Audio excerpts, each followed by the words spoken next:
After discovering my wife's affair with her boss, I was forced to confront the painful reality of betrayal that had been unfolding behind my back for months. As we continue, if you are new to my channel, kindly hit the subscribe button and let me know where you're watching from. If you've already subscribed to my channel, thank you. I truly appreciate your support. Now, let's get into the story. The first time I suspected something was wrong with my wife was on a Tuesday. Isn't it strange how you remember these trivial details? Not the earth-shattering Monday when everything fell apart, or the soul-crushing Wednesday when the truth was finally laid bare. But that quiet, unassuming Tuesday when Sarah came home late from work, the scent of unfamiliar cologne clinging to her blouse like a confession.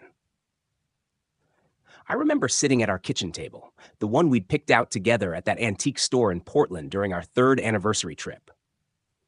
The wood was worn in places where our elbows had rested through countless dinners, conversations, arguments, and reconciliations. I was nursing a glass of bourbon, Woodford Reserve, the same brand my father used to drink, when I heard her key in the lock. "Hey," she said, slipping off her heels by the door, a habit she'd maintained since we bought our first home together 7 years ago. "Sorry I'm late. Budget meeting ran over." I nodded, taking another sip of bourbon, letting the smoky liquid linger on my tongue. "There's pasta in the fridge if you're hungry." "Thanks, but I grabbed something with the team." She didn't meet my eyes as she said it, focusing instead on hanging up her coat, meticulously aligning it with the other jackets as if the symmetry of our closet was suddenly the most important thing in the world.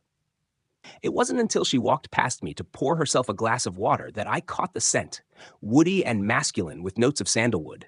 Not mine. I said nothing that night, or the next, or for many nights after. Looking back, I wonder if that was my first mistake. That silence that grew between us like an invasive vine, choking whatever honesty might have remained in our marriage. My name is Daniel Harmon. I'm 42 years old, and this is the story of how I lost everything I thought defined me, and what I found in the aftermath. Sarah and I met in graduate school. I was studying architectural engineering while she was pursuing her MBA.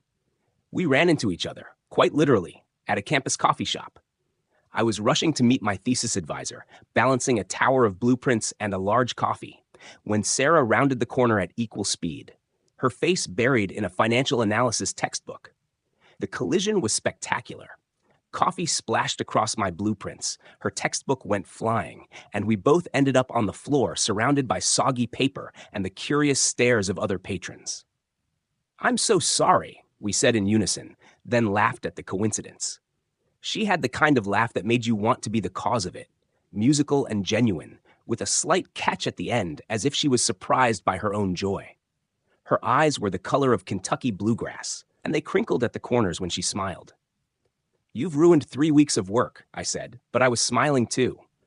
"And you've ruined my favorite sweater," she countered, pointing to the coffee stain spreading across the pale blue cashmere.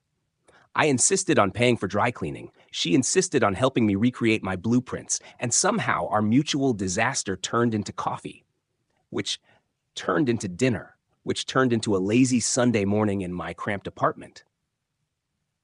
Sunlight streaming through blinds as she traced patterns on my chest and talked about her dreams of running her own company someday. It was easy with Sarah. That's what I always told people when they asked about our relationship. It was as if we'd been designed as complementary pieces. Her ambition balancing my methodical nature, my patience tempering her impulsivity. We got married 2 years after graduation, a small ceremony in her parents' backyard in Connecticut, with fairy lights strung through the old oak trees and her father crying when he gave her away. "You're a lucky man, Daniel," he told me, clapping me on the shoulder at the reception. "Take care of my little girl." I promised I would, and for many years, I believed I did. The early years of our marriage coincided with the early years of our careers. I joined a mid-sized architectural firm in Boston, focusing on sustainable commercial design, while Sarah worked her way up through a financial services company. Our lives became a carefully choreographed dance of career advancement, mortgage payments, and planning for the future. We bought our first house, a fixer-upper Victorian in a gentrifying neighborhood, and spent weekends stripping wallpaper, refinishing hardwood floors, and arguing good-naturedly about paint colors. Sarah wanted bold, statement walls. I preferred neutral tones that showcased the home's architectural details. We compromised, as we always did, with subtle colors, but striking artwork that Sarah picked out from local galleries. "This is how we'll build our life," Sarah said one night as we sat on the floor of our empty dining room, eating takeout Chinese food and admiring our freshly painted walls. Piece by piece, making something beautiful together. I believed her.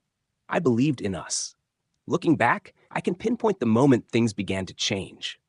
It wasn't dramatic, no sudden fights or obvious distance, but rather a subtle shift in the atmosphere of our marriage, like barometric pressure dropping before a storm.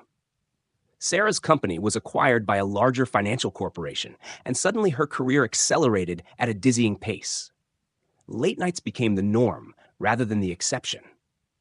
Business trips multiplied. Her phone was perpetually in her hand, emails and texts demanding immediate attention. "It's just temporary," she assured me. "I need to prove myself to the new management." I supported her, of course. I was proud of her success, happy to pick up the slack at home, to eat dinner alone more often than not, to fall asleep with her side of the bed empty. After all, wasn't that what marriage was about? Supporting each other's dreams? Meanwhile, my own career had plateaued. The recession hit the architectural industry hard, and my firm downsized. I managed to keep my job, but promotion opportunities dried up. For the first time in our relationship, there was an imbalance. Sarah ascending rapidly while I treaded water. I didn't resent her success. At least, that's what I told myself. But in quiet moments of honesty, I can admit now that something shifted in our dynamic. The scales that had been so perfectly balanced began to tip.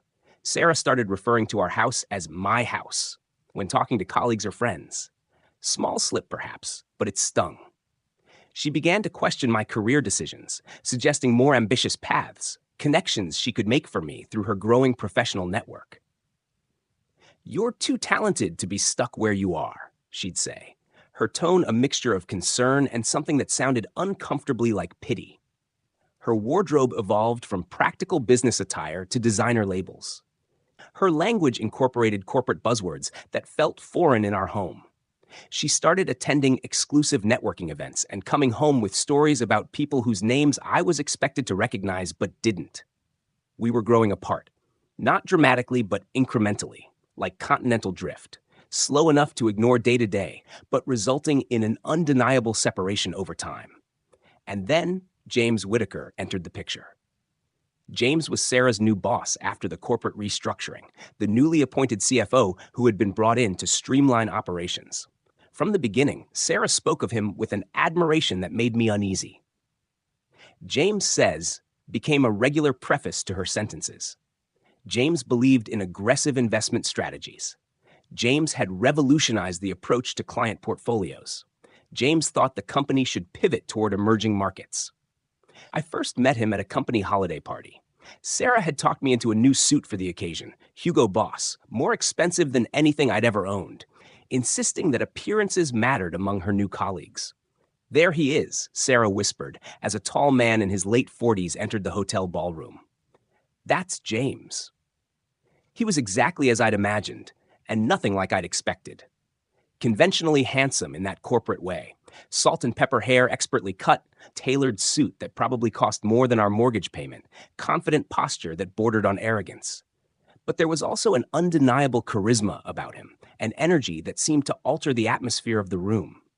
When Sarah introduced us, his handshake was firm, his smile practiced. "Ah, the architect," he said. "Sarah speaks highly of your work." "Does she?" I replied, realizing immediately that the surprise in my voice was a mistake. Sarah hadn't mentioned discussing my career with him. "Of course," Sarah jumped in. "I was telling James about the sustainable office complex you designed last year." James nodded. "Impressive stuff. We need more forward-thinking approaches like that in construction. Too many old buildings draining resources." The conversation continued pleasantly enough, but I couldn't shake the feeling that I was being assessed, measured against some standard I hadn't agreed to. As the evening progressed, I noticed how often Sarah and James gravitated toward each other. Nothing inappropriate, Always in group settings, always professional. But there was an ease to their interactions, a shorthand communication that spoke of many hours spent working closely together. On the drive home, Sarah was animated, recounting conversations, laughing at inside jokes I wasn't privy to. "James thinks I have potential for the executive track," she said, kicking off her heels as we entered our house. "He's going to mentor me personally." "That's great," I said, loosening my tie. "He seems intense." Sarah laughed. "He's brilliant. You have to be a little intense to succeed at that level." I nodded, not voicing the question swirling in my mind.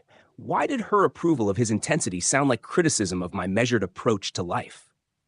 When had brilliant become a quality she admired more than kind or honest? The words she used to describe me when we first met? That night, as Sarah slept beside me, I stared at the ceiling and acknowledged the fear that had been growing within me. My wife was evolving into someone I didn't fully recognize, moving in circles where I was an outsider, admiring qualities in others that stood in contrast to who I was. I told myself it was natural for people to change, for marriages to go through phases. We would find our equilibrium again. I just needed to be patient, supportive, understanding. I was wrong. Over the next several months, Sarah's mentorship under James intensified. They traveled together for client meetings and industry conferences: Chicago, New York, London, Singapore. Each time she returned, she seemed slightly more distant, as if part of her remained in those hotel conference rooms and upscale restaurants where important decisions were made. I tried to maintain our connection. I planned date nights, weekend getaways, even surprised her with tickets to see Hamilton when it came to Boston, something she'd been talking about for months. She seemed appreciative, but distracted, checking her phone throughout the performance despite my gentle reminders to be present. "Sorry," she whispered, the blue light of her screen illuminating her face in the darkened theater. "James needs these projections for tomorrow's meeting." I swallowed my disappointment and turned back to the stage, watching Alexander Hamilton's life unravel through poor decisions and misplaced priorities. The irony wasn't lost on me. Our physical relationship suffered too. What had once been spontaneous and frequent became scheduled and rare. When we did make love, I sometimes felt she was going through the motions, her mind elsewhere. If I brought it up, she would cite stress and exhaustion, reasonable explanations that I accepted because I wanted to believe them. Then came the new behaviors, small changes in routine that in isolation meant nothing, but together formed a pattern I couldn't ignore. Passwords changed on her phone and laptop, showers immediately upon returning home from trips, phone calls taken in another room or ended abruptly when I entered. New lingerie I never saw her wear. I became a detective in my own marriage, watching for clues, analyzing changes in behavior, looking for evidence of what I feared but couldn't bring myself to name. One night, unable to sleep, I found myself in our home office, staring at her closed laptop. I had never been the jealous, snooping type. I believed in trust as the foundation of our relationship. But trust requires honesty, and the gnawing feeling that honesty had left our marriage pushed me to consider something I never thought I would do. I didn't open her computer that night. I went back to bed, disgusted with myself for even contemplating such an invasion of privacy. But the seed had been planted, and with each late night at the office, each vague explanation about her whereabouts, each business dinner that ran mysteriously late, that seed grew. The definitive evidence came not from any detective work on my part, but from simple bad luck, or perhaps fate, if you believe in such things. I had a lunch meeting with a potential client near Sarah's office downtown. The meeting ended early, and on impulse, I decided to surprise Sarah with coffee from her favorite shop. It was a small gesture, an olive branch after a tense morning where we'd argued about her upcoming business trip to Miami, the third this month. The security guard in her building recognized me from previous visits and waved me through. I took the elevator to the 28th floor, where the financial firm occupied half the space with impressive views of Boston Harbor. The receptionist, a young man I didn't recognize, looked up with a professional smile. "I'm here to see Sarah Harmon," I said. "I'm her husband, Daniel." His smile faltered slightly. "Mrs. Harmon is in a meeting right now." "That's fine. I just wanted to drop off her favorite coffee." I held up the paper cup as evidence of my innocent intentions. Could you let me know which conference room she's in? I won't interrupt. I'll just leave it at the door. He hesitated, then consulted his computer. She's actually not in a conference room. She's in Mr. Whitaker's office. He pointed down a hallway to the right. Last door on the left, but they asked not to be disturbed. I understand, I said, my voice steadier than I felt. I'll just leave it on his assistant's desk with a note. I walked down the hall, my heartbeat accelerating with each step. James's assistant's desk was empty. Lunch hour, probably. His office door was closed, no sounds emanating from within. I should have left the coffee and gone home. That would have been the rational choice.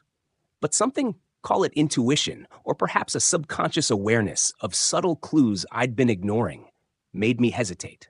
I stood outside that mahogany door for what felt like an eternity, the coffee growing cold in my hand.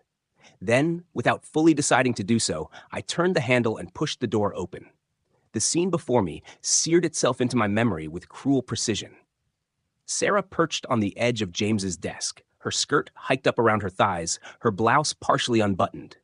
James standing between her legs, one hand on her waist, the other tangled in her hair. They were kissing with the familiarity of lovers who had done this many times before. They didn't notice me immediately. I had perhaps 3 seconds to observe them. 3 seconds that demolished 7 years of marriage, countless promises, and every certainty I had about my life. It was Sarah who saw me first. Her eyes widened, her body stiffened.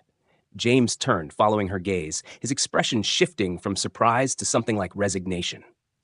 The coffee slipped from my hand, splashing across the expensive carpet. No one moved to clean it up. Daniel. Sarah's voice broke the silence, my name sounding strange on her lips, as if she was trying to recall who I was. This isn't. I held up my hand, cutting off the lie before it could fully form.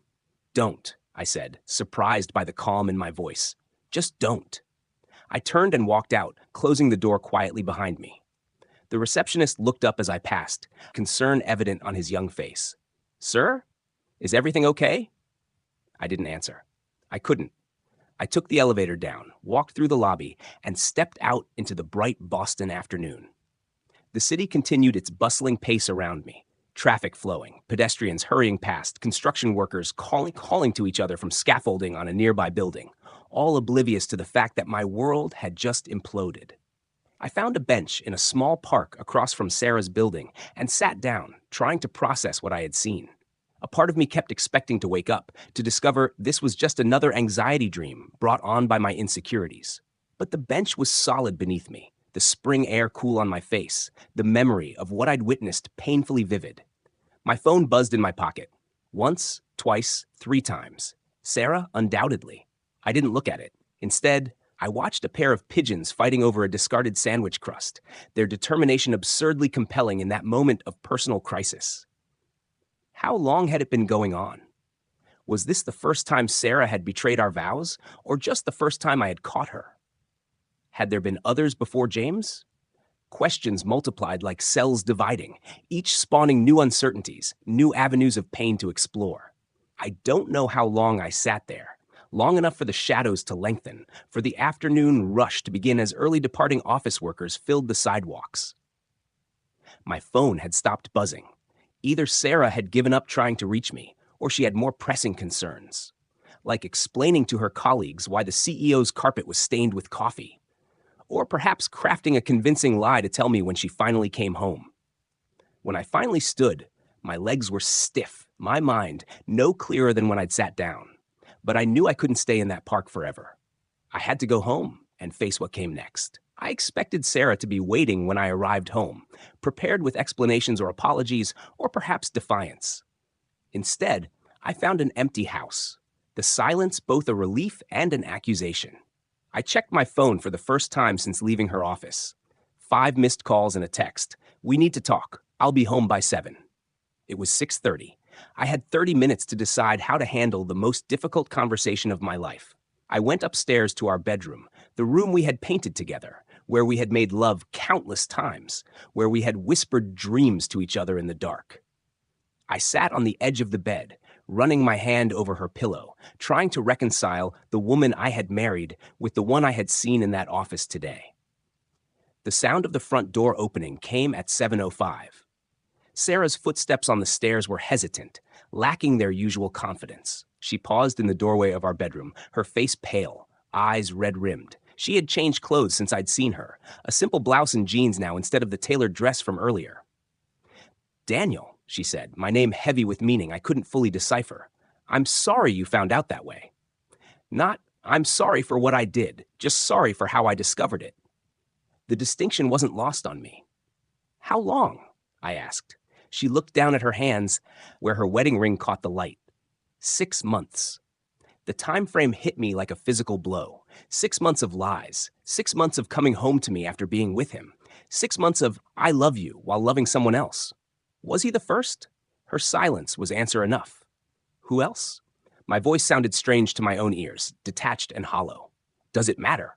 she finally asked. "It matters to me." She sighed, coming further into the room, but maintaining distance between us. "There was someone at a conference in Chicago last year. It meant nothing. And before that, Mark Bowman from my old team. That lasted a few weeks." Mark Bowman. I knew him, had shaken his hand at company events, exchanged pleasantries while unaware he had touched my wife. Why? The question escaped before I could consider whether I truly wanted to know the answer. Sarah sat on the edge of a chair by the window, her posture rigid. "I don't know if I can explain it in a way that would make sense to you." "Try." She was quiet for a long moment, gathering her thoughts, or perhaps selecting which version of the truth to share. "I love you, Daniel. I always have. But somewhere along the way, it wasn't enough anymore. Your contentment with life as it is, your satisfaction with the steady and predictable, it started to feel like a weight holding me back." "Holding you back from what? Cheating with your boss?" "That's not fair."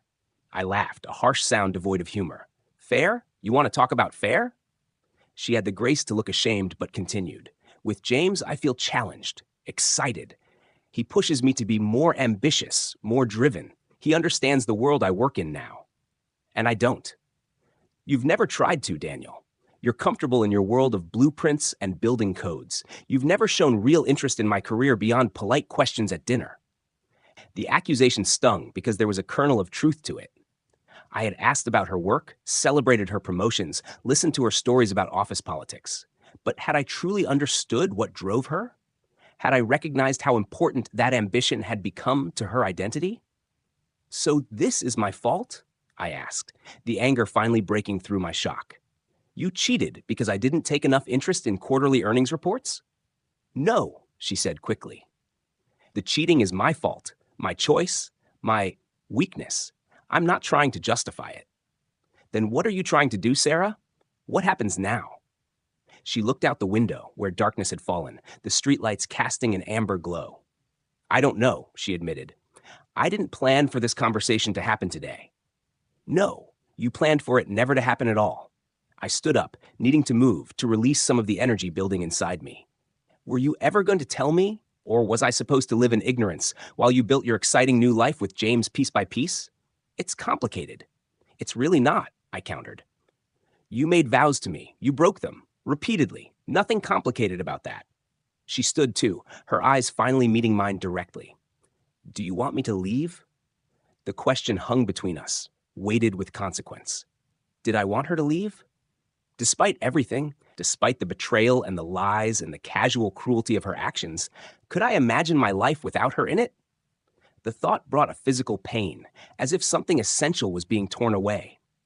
"I want you to go back in time and not destroy our marriage," I said finally. "But since that's not possible, yes, I need you to leave, tonight." She nodded, unsurprised, as if she had already packed a mental suitcase. "I'll get some things. I can stay at Melissa's for a few days while we figure things out." Melissa, her college friend who had been maid of honor at our wedding. Had she known about the affairs? Had she covered for Sarah? "Take what you need," I said. "I'll be downstairs." I left the bedroom before she could respond, unable to watch her sort through our shared life, selecting what to take and what to leave behind. In the kitchen, I poured myself a generous measure of bourbon and drank it quickly, welcoming the burn. By the time Sarah came downstairs with a small suitcase and her laptop bag, I had moved to the living room, sitting in the dark, staring at the shadows on the wall. Daniel, she called softly. I'm going now. I didn't respond. I heard her sigh, heard the front door open and close, heard her car start in the driveway and fade into the distance. Only then did I allow myself to break down, grief and rage finally overwhelming the numbness that had protected me through the confrontation. I wept until there were no tears left, until exhaustion replaced emotion, until the first gray light of dawn crept through the windows. Morning came, as it always does, indifferent to human suffering. And with it came the realization that this was only the beginning of my pain, that discovering the betrayal was merely the first step in a long journey through grief, anger, and eventually, I hoped, healing.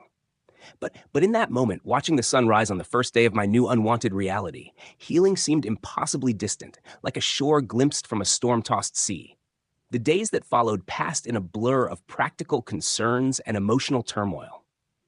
Sarah moved most of her things out the following weekend while I made myself scarce, unable to witness the dismantling of our shared life. Friends chose sides, as friends do in these situations. Some expressed shock and outrage on my behalf. Others suggested that marriages are complex, and perhaps I shared some responsibility for the breakdown. I took a leave of absence from work, unable to focus on structural calculations and environmental impact assessments, while my personal foundation was crumbling. My boss, Tom, was understanding. He'd been through a divorce himself years earlier. Take the time you need, he said. The buildings will still be here when you're ready. I spent days wandering the house, a ghost in my own life, cataloging the absences. Sarah's books missing from the shelves, her clothes gone from the closet, her favorite coffee mug no longer hanging on its hook in the kitchen. Each empty space was both wound and relief. Sleep became elusive, interrupted by dreams where Sarah and James laughed at my ignorance, or worse, dreams where Sarah returned, apologetic and loving, only for me to wake alone in our bed. I avoided our usual haunts. The Italian restaurant where we celebrated anniversaries, the bookstore where we spent lazy Sunday afternoons, the walking path along the Charles River where we'd mapped out our future together. Boston had become a minefield of memories. Friends invited me to dinners, offered distraction through movies or sporting events, tried to engage me in conversations about anything other than my imploding marriage. I appreciated their efforts, but found little comfort in their company. The contrast between their intact lives and my shattered one only heightened my sense of isolation. It was Mark, my oldest friend from undergraduate days, who finally broke through the haze of my self-pity. He showed up unannounced on a Tuesday evening, a case of beer under one arm, a pizza in the other. "You look like shit," he announced by way of greeting. "Thanks," I replied, stepping aside to let him in. "Always good to see you too."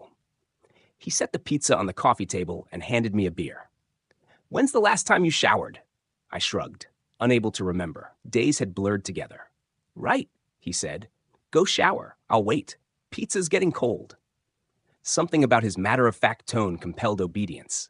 I trudged upstairs and stood under the hot water, realizing as I washed away days of neglect how far I had let myself fall. When I returned downstairs, clean-shaven and in fresh clothes, Mark had set out plates and napkins as if we were having a civilized meal rather than a pity party. "Better," he approved, sliding a slice of pizza onto a plate for me. "Now eat." I did as instructed, surprised to find I was ravenous. We ate in companionable silence for a while before Mark finally spoke. "So," he said, wiping his hands on a napkin, "what's the plan?" "Plan? Yes, Daniel, plan. As in, what comes next? Because sitting in this house marinating in misery isn't working for you." His bluntness was both irritating and exactly what I needed. "I don't know," I admitted. "I haven't thought beyond getting through each day." "That's understandable for the first week or two. But it's been a month, man. Time to start thinking forward." Had it really been a month? I glanced at the calendar hanging in the kitchen, the one Sarah had kept meticulously updated with appointments, social engagements, and bill due dates. May had indeed given way to June without my fully registering the passage of time. "I guess I need to find a divorce lawyer," I said, the words tasting bitter. Mark nodded.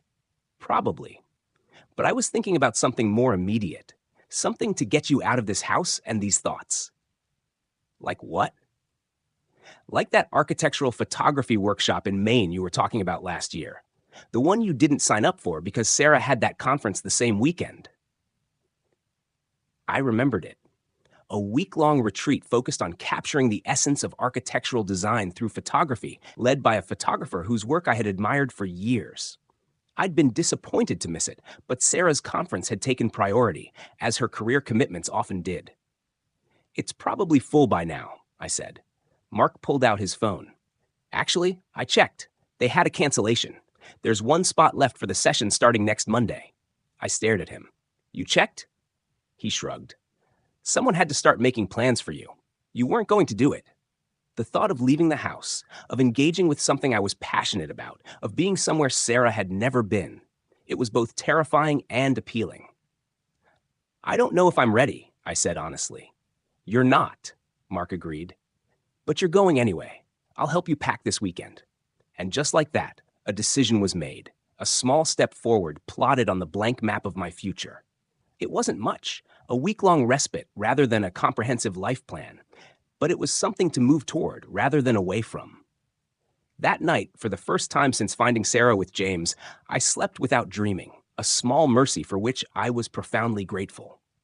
The workshop in Maine turned out to be exactly what I needed. 7 days of focused creativity in a setting so different from my Boston life that it felt like stepping into an alternate reality. The coastal town of Camden, with its harbor full of sailboats and its 19th century architecture, provided endless photographic opportunities. The workshop participants, 12 of us in total, were a diverse group united by our interest in the intersection of architecture and photography. Our instructor, Elena Vasquez, was demanding but insightful, pushing us to see beyond the obvious, to capture not just the physical structure of buildings, but their essence, their relationship with the surrounding environment, the stories they told through light and shadow. Architecture is frozen music. She told us on the first day, quoting Goethe, "Your job is to hear the melody and translate it into visual language."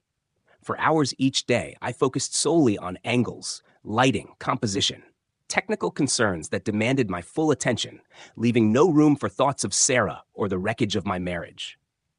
In the evenings, the group gathered for critiques and discussions, followed by dinner at local restaurants, where conversations centered around photography techniques and architectural theory.